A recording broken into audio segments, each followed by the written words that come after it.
Hello everybody and welcome back to the CLEN channel where we play a game and talk about anything MMA related. And today we're going to be talking about the UFC Lightweight Division. For so long, everybody was talking about the UFC Lightweight Division. Every fans all over the entire world were like, oh my god, this is the best division in MMA history. No matter what organization, no matter just in the UFC, it is the best division ever. People are not talking about that anymore. They are talking about bantamweight, which objectively I believe that it is better than the lightweight division. But at the same time, the reason people are talking about the bantamweight division so much right now is because nobody in the top 15 are fighting each other at lightweight. The only ones that have excuses are Raphael Fazeef and Raphael dos Anjos, because they literally just fought each other. And dos Anjos, if you want to talk about a BMF, you're going to take a look at him. He would fight anybody on that list. But guys, I do not understand why the entire top 15 is not fighting each other. And then you wonder why people aren't talking about the lightweight division anymore. So today I thought it'd be fun to pair these fighters up. Who do I think should fight each other and why they should fight each other? And just sit back, relax, and let me know down below what you think afterwards. And we're going to start off with the champion, not so champion, Charles Oliveira. Who's he going to fight? Probably a lot of people want him to see fight Islam Makachev, but I am not on that train.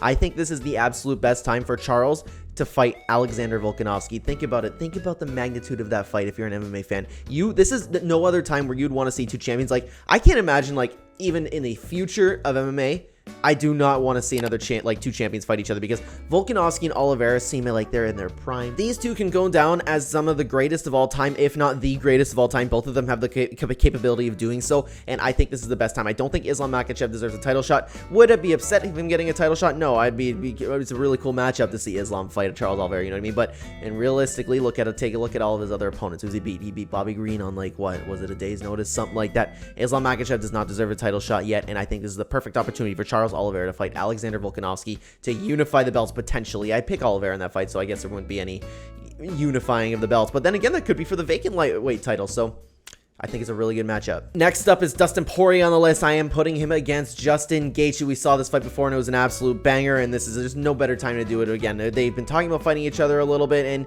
they've been going back and forth online a little bit. Justin's been a little more quiet, but Dustin has been very vocal. This is something that he wants, and Justin's pretty much down to fight anybody, I'd imagine. Justin would probably be really happy to face someone who won't take him down like Dustin Poirier. And a lot of people don't remember is Justin was having a lot of success in their fight. Like, he was going on his way to win the decision until Dustin Poirier just absolutely cracked him, and it was an amazing fight. Absolute classic. So that is the fight that I would do next. Dustin Poirier versus Justin Gaethje 2. Moving on down the list, we're talking about Islam Makachev again. A lot of people, again, like I said, they want to see him fight Charles Oliveira, but I think the better option is to be what we originally all wanted to see, was him fight Beneil Dariush. Okay, now take a look at both these guys and how they've been rising in the division. There's a lot of hype behind both of them. The casuals not so much with Beneil, but the hardcore MMA fans definitely are behind him. They both have been in the UFC, or Beneil's been in the UFC for a very long time, but they've both been like on the absolute tear in the division. So these two can fight each other and then take on the winner of Charles Oliveira and Alexander Volkanovski, because this would be an absolutely perfect title eliminator. Dustin Poirier and Justin Gaethje fighting each other, not a title eliminator. They both lost too many fights, and Justin challenged twice. You know, you get the point. I think this is absolutely perfect. Whoever wins that fight will be undeniable for the next title shot. After that, we're going to talk about Michael Chandler, and Michael Chandler was very vocal after his latest win against Tony Ferguson. It was very sad to see for a lot of fans, but man, was that hype. And he called out Conor McGregor.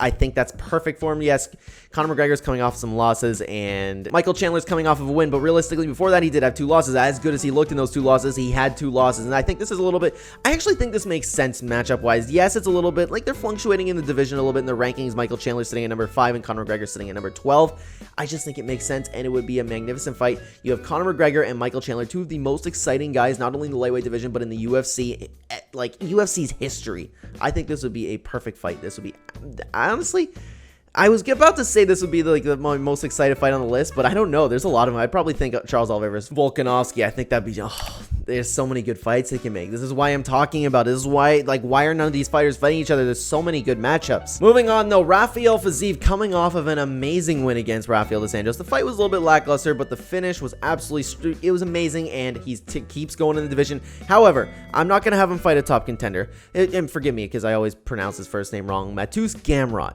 We just saw one of the most amazing, highly skilled fights in MMA, and I think, just imagine these two going at it. I don't know who to pick for that fight, because Fazeef, I was all on the hype train, but Gamrot, man, he looked fantastic. I can't even talk about this fight. Like, does it make sense for the division?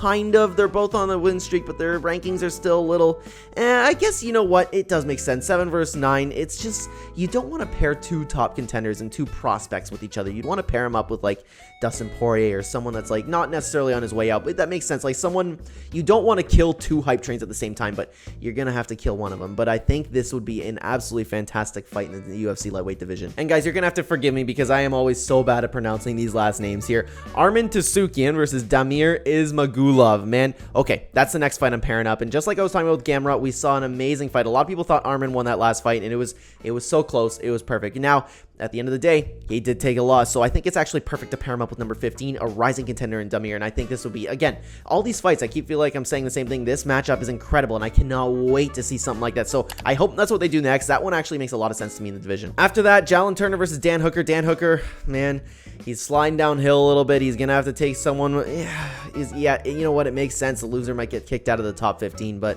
nothing you can do there. Dan Hooker's always exciting. He's definitely coming back at the lightweight division, right? He said he's not making that featherweight cut, if I'm not mistaken. Regardless, I don't have too much else to say about that fight. I just think that's who he should pair it up, and I think it actually makes a lot of sense. Moving on, we're going to talk about Tony Ferguson. Okay, Tony Ferguson took a hard loss, and I believe Tony Ferguson should retire, but he is not going to. He said we're only getting started. Now, who else needs a fight in the lightweight division? It is Nathan Diaz. Who wants to get rid of their UFC contract? Nate Diaz. The loser for this fight could retire forever. Man, honestly, this is the matchup that I think they should do Nate with. Like, Conor would be fun. Anyone in welterweight would pretty much be fun with Nate, but then they would all stomp him. Tony Ferguson is actually a fight that I would actually lean towards Nate Diaz to pick in that fight because, man, they're both on the fat decline. Then again, Tony Ferguson could just elbow him and then you get a doctor stoppage, right? So, maybe Nate Diaz wouldn't win that fight. I don't know. It's a winnable fight for both of them, and I think this would be the perfect last fight for both of them. I don't know if Tony Ferguson would continue after that, but we know Nate Diaz is done looking for his last fight. This would be a fantastic fight in the lightweight division. And lastly, we're going to talk about Raphael dos Anjos. Now, here's a good one for you because he's going to take some time off, right? We're not going to give him a fight right away. I think he should fight the loser of Michael Chandler versus Conor McGregor. So if he fights Michael Chandler will have too many dogs way in a row, right? Because that guy has just been fed to the wolves, right? Like, he's went through murderer's row to get where he is. So assuming he loses, which he could lose to Conor McGregor, right? Conor McGregor, I can see him sleeping Chandler, but that's not what we're talking about. We're talking about dos Anjos. No matter what, Michael Chandler will be exciting if you pair him up with Raphael dos Anjos. Now, let's say Conor McGregor loses. You have history there. You have a storyline against Raphael dos Anjos, the fight that never happened. There was so much trash talk you could go back into, and I think that, honestly, even if you don't want to pair up Conor McGregor with Michael Chandler right now, Conor McGregor probably wouldn't take this fight, but I think him versus Raphael dos Anjos makes a lot of sense in the division right now and would be a fantastic fight. No matter what Conor McGregor's a part of, is going to sell super well, and a fight against dos Anjos, honestly, it has such a storyline that I'd be really excited for. This was supposed to be the championship match, and then these were Conor was supposed to get the lightweight division fight, and he could promote it, and he's like, I'm going to take this, and I beat the champion, then I become the champion. He could say something stupid like that, but regardless, guys, that is the top 15 in the UFC lightweight division. These guys need to start fighting each other. Let me know what you think down below if you made it this far. I appreciate you watching, and please, if I'm wrong, if you would rather see other fighters get matched up, like Islam Makachev, for example, if you want to fight Oliveira, let me know down below. Thank you so much for watching this video.